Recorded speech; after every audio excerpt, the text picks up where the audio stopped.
نبی کریم علیہ السلام نے فرمایا، بخاری مسلم ہے، فرمایا 7 ہلاک کرنے والی چیزوں سے بچنا، اگر ان میں تم چلے گئے تو ہلاک ہو جاؤ گے۔ 7 چیزیں ہیں جو تمہیں ہلاک کر دیں۔ یا رسول اللہ صلی اللہ علیہ وسلم وہ کون کون سی؟ تو حضور نے فرمایا اللہ کے ساتھ شریک نہ کرنا، ہلاک ہو جاؤ گے۔ دوسرا نبی پاک صلی اللہ علیہ وسلم نے فرمایا جادو نہ کرنا، ہلاک ہو جاؤ گے، ہلاک۔ اور یار جسے حضور فرما رہے ہیں ہلاک ہو جائے گا، وہ بچے گا؟ نبی پاک صلی اللہ علیہ وسلم نے تیسرے نمبر پر فرمایا جس شخص کے قتل کرنے کو اللہ نے حرام قرار دیا ہے اسے قتل نہ کرنا، ہلاک ہو جاؤ گے۔ چوتھے نمبر پر رسول پاک علیہ السلام نے فرمایا سود نہ کبھی بھی کھانا، ہلاک ہو جاؤ گے، ہلاک۔ بڑی بڑی دلیلیں دی بینک والوں نے، بڑا سمجھایا تو حاجی صاحب مان گئے، محترم مان گئے، کہنے لگے نہیں جی نہیں، وہ کاروبار میں لگاتے ہیں۔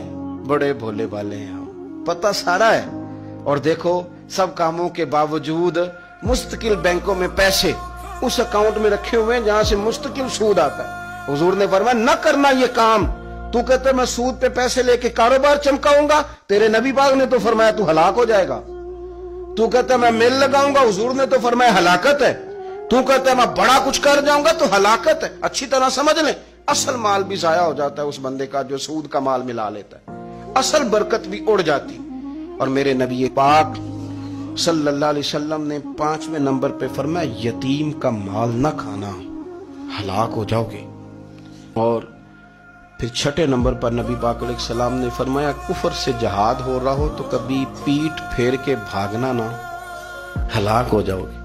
اور 7ویں نمبر پر اللہ کے رسول نے فرمایا بے قصور اور بے گناہ عورت پر تہمت نہ لگانا، بلا وجہ بہو کے کھاتے نہ کچھ ڈال دیں۔